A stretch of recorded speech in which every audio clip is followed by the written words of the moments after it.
салом, як хабар. Комиссияи олии аттестатсионӣ пас аз ошкор намудани истифодаи ҳуши маснӯӣ дар таҳияи корҳои илмӣ ба давталабони дараҷа ва унвонҳои илмӣ ҳушдор додааст.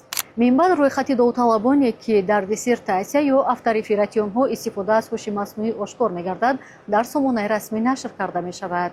Комиссияи олии аттестатсионӣ гуфтааст, корҳои илмӣ давоми соли ҷорӣ ворид намударо таҳлил намуда ошкор кардааст, ки ҳангоми омода намудани матни зиёда аз 100 диссертатсия ё автореферат аз ҳуши маснӯӣ истифода шудааст.